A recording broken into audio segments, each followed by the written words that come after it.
If you're interested in the story behind the business headlines, check out Big Technology Podcast, my weekly show that features in-depth interviews with CEOs, researchers, and reformers in business and technology.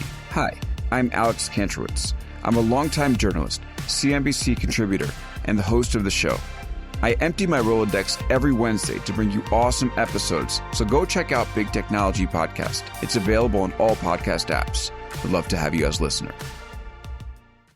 Did you know that small and medium businesses make up 98% of the global economy, but most B2B marketers still treat them as a one-size-fits-all? LinkedIn's Meet the SMB report reveals why that's a missed opportunity and how you can reach these fast-moving decision makers effectively. Learn more at linkedin.com/meet-the-SMB.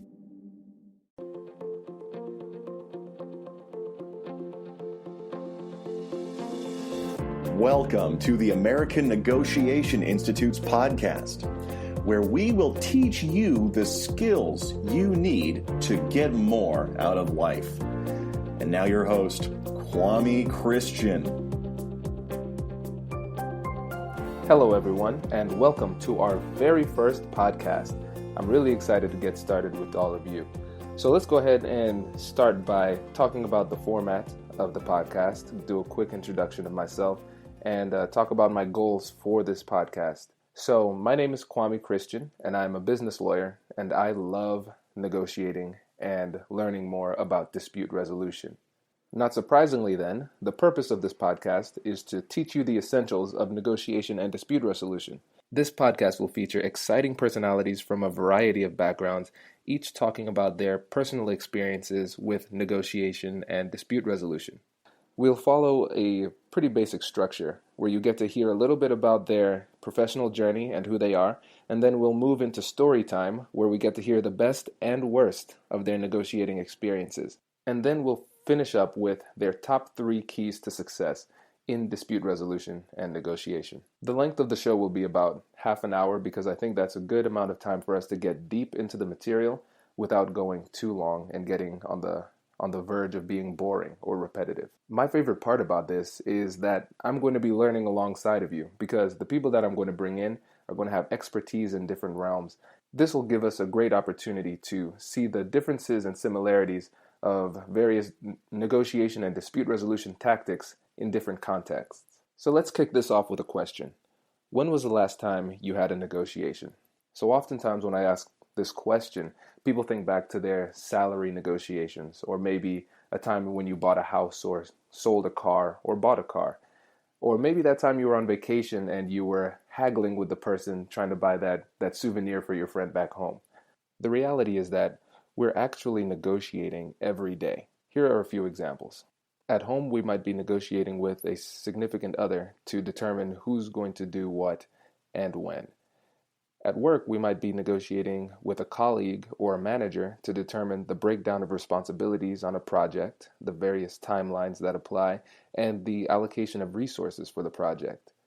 And oftentimes, we find ourselves stuck in between 2 warring factions. Maybe it's friends or families that aren't getting along, and you end up playing the role of unofficial mediator, and you have to try and figure out how to solve this problem. And the more that you learn about negotiations, the more you're going to see it in your everyday life. Have you ever had that experience where you bought a car and now after you buy that car, you see it everywhere on the street?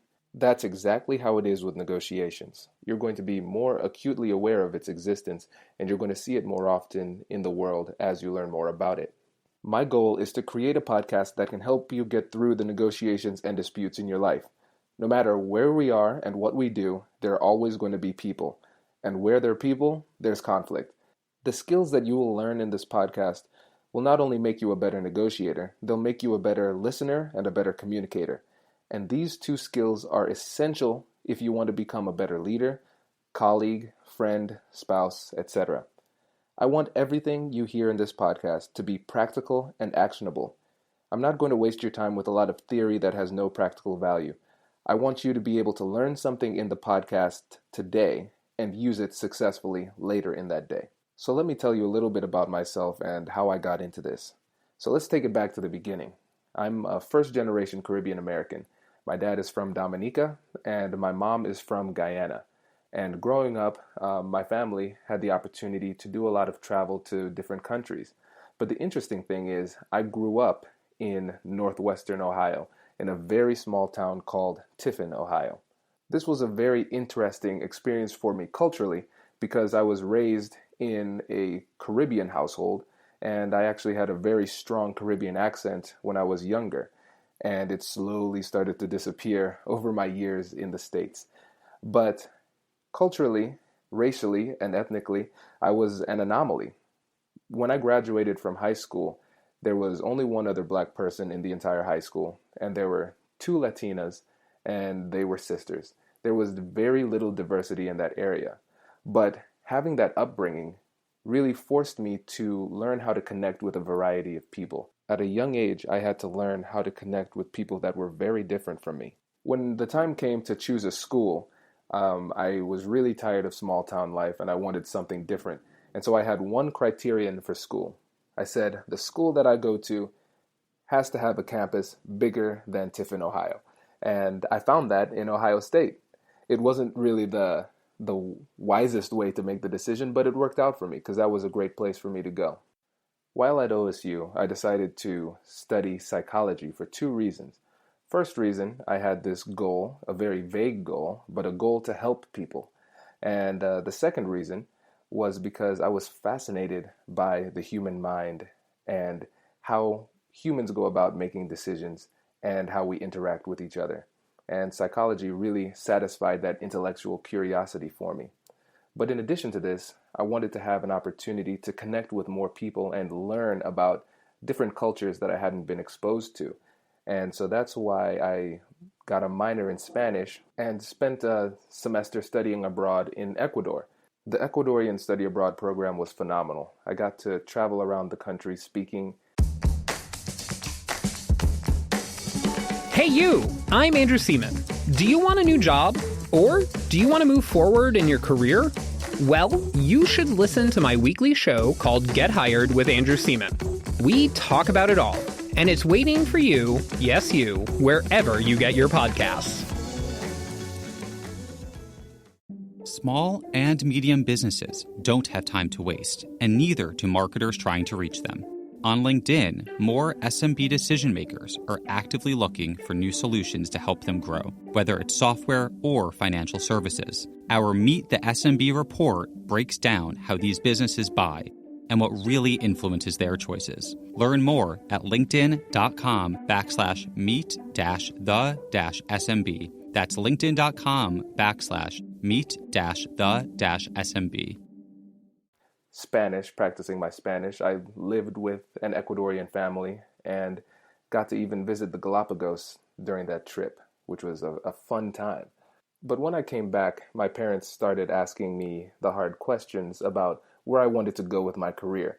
They were always very supportive with my educational endeavors, and they started to ask questions like, well, Kwame, you want to help people and you want to be a clinical psychologist. That's great. But have you considered what your life would be like if what you do is listen to people's problems every day? And that was the first time I thought about it. I said, well, that doesn't sound very pleasant. Well, what else could I do? Because I love psychology, but I don't really want to be a psychologist. Thankfully, I had the opportunity to shadow my uncle, who's an attorney in the DC area.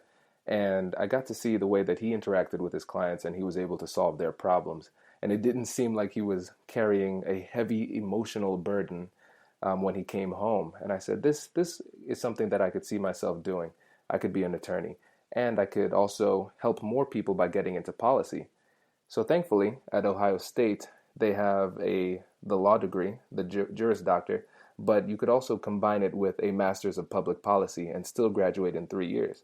So I said, this is the perfect program for me, and how convenient, it's here in Columbus. So I was accepted to Ohio State Law School and the Masters of Public Policy, and I started to chart that path. In law school, your first year's courses are set out for you. There's no wiggle room as to which classes you can take. But in the second year, you have the opportunity to pick your own classes to a certain extent. And so there was one class that I saw that caught my eye, not because I was really interested in it, but more because it was efficient. It was a 2 credit hour course, but it was during fall break. And so it was only 1 week long, but you had to go to class for about 8 hours each day during that week. And so I said, let me go ahead and take this negotiation class. At the time, I didn't realize that Ohio State had one of the top-ranked dispute resolution programs in the country. And actually, right now, they are the top-ranked dispute resolution program in the country. So when I started that class, a really interesting thing happened. I loved it. And the coolest part about that class was that I could take what I learned and actually utilize it later in the day when I came home and I was interacting with friends and family. I found myself creating more value for myself, but also creating value for the other person I was speaking with, and the relationship was becoming stronger as a result of these skills. It was the first time in law school that I had a class that I actually felt had practical value in my real life. So after the course ended, we had an opportunity to participate in a school-wide negotiation competition. So think of it like mock trial, but for negotiation. So you have a partner and you would sit at a negotiating table with the other team, and you would have a fictional client with facts, and you try to get the best deal for your client. And so the whole interaction would be watched by a panel of judges who were mediators, attorneys, business people in the community, who would judge your negotiation style, your strategy, and the overall outcome for your clients. And surprisingly, my partner and I ended up winning the competition. I think the only reason I was able to be so successful at it was because I was genuinely interested in the material. I worked really hard because there was an incredible amount of intellectual curiosity on the subject matter. I wanted to get better because I saw the value that it could create for my fictional client, and I thought in the future I could deliver this same kind of value to my real clients. So let me really invest heavily into honing these skills now, so when I graduate and become an attorney, I can use these skills for my clients. Because my partner and I won the competition at Ohio State, we were able to represent the school at the American Bar Association regional competition in Ottawa, Ontario. And we ended up winning that competition too. And then because of that, we were able to compete in the national competition in New Orleans, Louisiana, and we made it to the semifinals. And so after that experience that year, I was hooked. There was really no turning back. After I graduated from law school and got the Master's of Public Policy, I started working at a prominent social justice organization called the Kirwan Institute. I had the opportunity to travel the country and teach health professionals about issues in health equity. Teaching them how to make persuasive policy arguments comprised a huge part of these presentations. That's when I started to realize that people needed to learn how to have difficult conversations, and they needed to learn how to advocate for their positions in productive ways. I enjoyed what I was doing in social justice, but it wasn't completely in line with my passion. I always was interested in business and wanted to have the opportunity to utilize my negotiation skills in a business setting. That's when I decided to start my own business law firm. I work primarily with small businesses and startups now, and I have been loving it. I really appreciate the opportunity to serve them as a trusted legal advisor, and I really enjoy the ability to structure their legal and business strategy for their companies.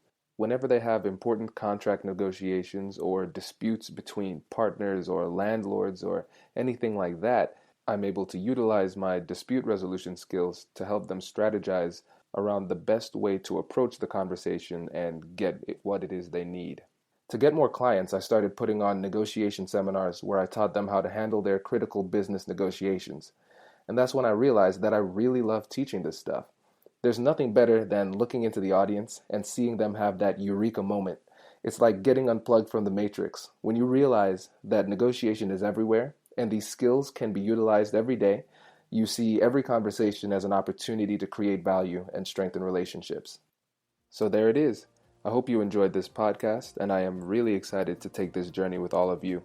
If you have any questions that you want me to answer, I will put my email in the description and you can shoot me an email. One of two things could happen. Either one, I know the answer and I give it to you and it's really easy, or two, I don't know the answer and I'm going to really enjoy trying to figure it out because like I said, I'm trying to learn more just like all of you. If you find this podcast helpful or entertaining or both, hopefully both, please go to iTunes and subscribe and give us a good rating and share it with your friends. I'll see you in the next one.